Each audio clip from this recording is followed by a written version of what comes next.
Have you ever wondered about the life of the woman whose name has become synonymous with nursing? Let's dive into the early life of Florence Nightingale. Born in May 1820 in the city of Florence, Italy, she was named after the city of her birth. Her parents were William Edward Nightingale and Frances Nightingale, affluent British citizens.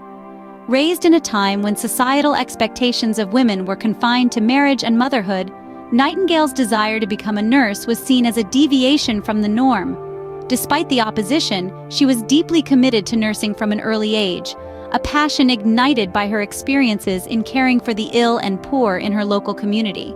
She pursued her education with fervor, studying subjects like mathematics, history, and philosophy, all of which would later prove instrumental in her nursing career.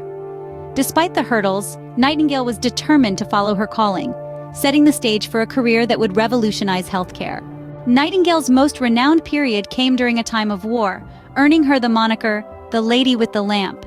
It was the Crimean War, a conflict that saw the forces of the United Kingdom, France, Sardinia, and the Ottoman Empire pitted against the Russian Empire.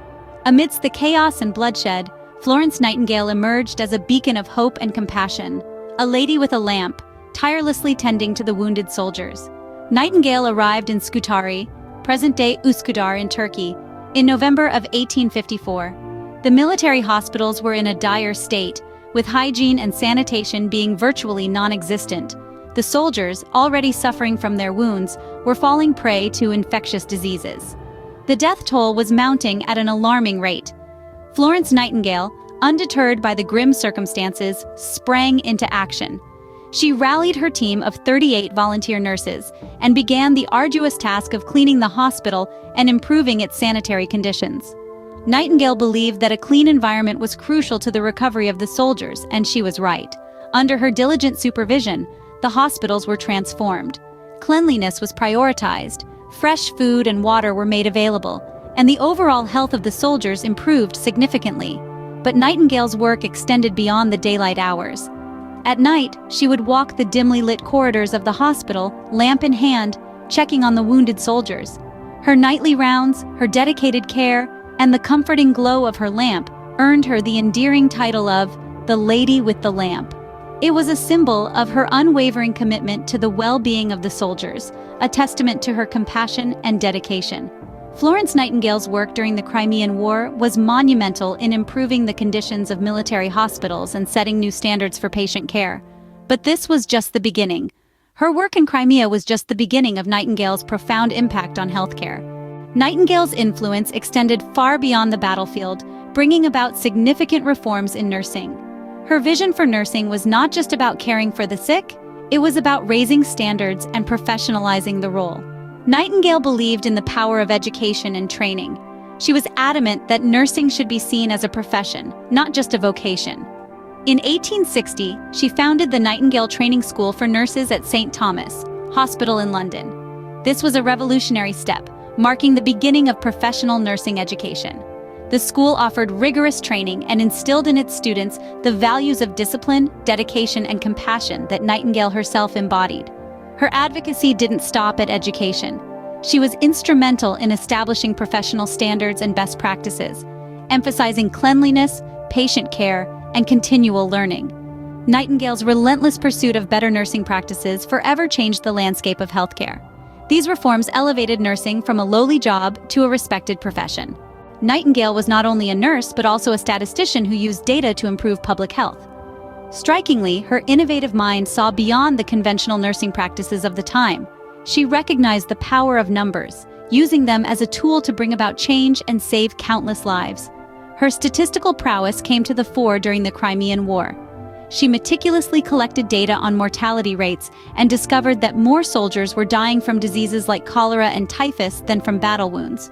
She pinpointed poor sanitation and hygiene as the culprits, a revelation that was groundbreaking for the time. But it wasn't enough to merely collect and interpret data. Nightingale knew she needed to communicate her findings in a way that would compel action. So, she developed a novel form of data visualization known as the coxcomb or polar area diagram. These diagrams were essentially early versions of pie charts, but with a twist. They were divided into sections, each representing a cause of death, with the size of the section proportional to the number of deaths due to that cause. Her diagrams were visually striking, presenting a clear and compelling case for the importance of sanitation and hygiene in preventing disease and reducing mortality.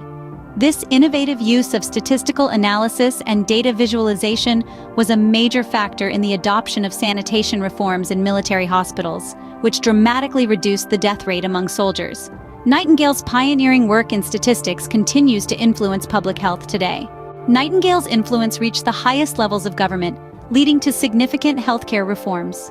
Florence Nightingale, known for her unrelenting dedication to the betterment of healthcare, used her voice, her pen, and her relentless determination to advocate for sweeping changes in healthcare policy. She worked tirelessly to transform the public's perception of healthcare, pushing for better sanitation, improved nursing standards, and a stronger healthcare infrastructure. She wrote extensively on these subjects, using her writings as a platform to reach a wider audience and to influence those in power. Her persuasive arguments and compelling data visualizations painted a vivid picture of the dire need for reform.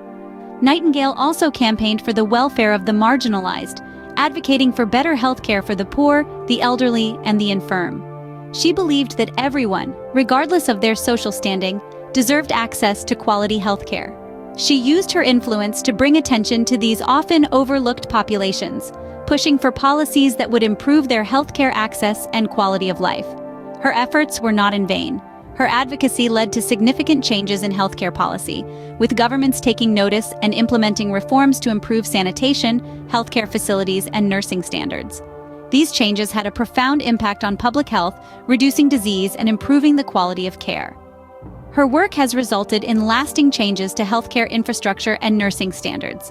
Today, we continue to benefit from Nightingale's advocacy, her vision for better healthcare shaping the world we live in.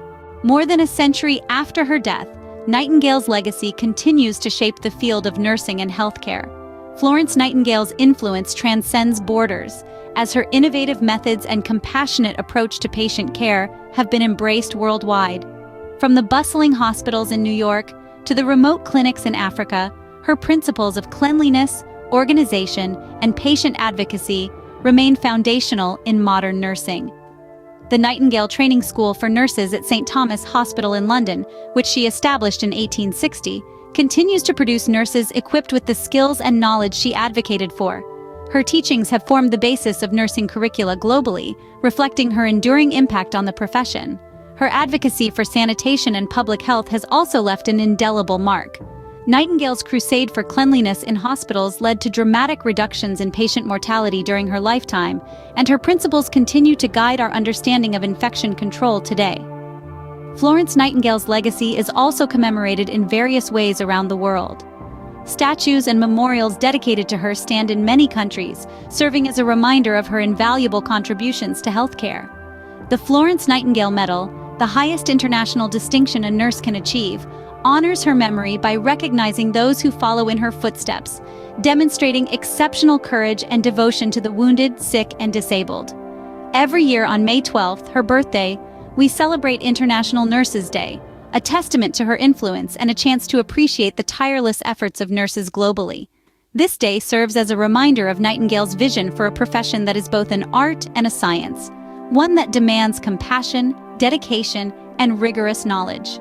In the realm of public health, nursing, and beyond, Nightingale's legacy is a testament to the power of determination, compassion, and innovation. Her life and work have left an enduring impact, shaping healthcare practices and inspiring generations of healthcare professionals. From a defiant young woman to a revered healthcare reformer, Florence Nightingale's journey and contributions continue to inspire us today.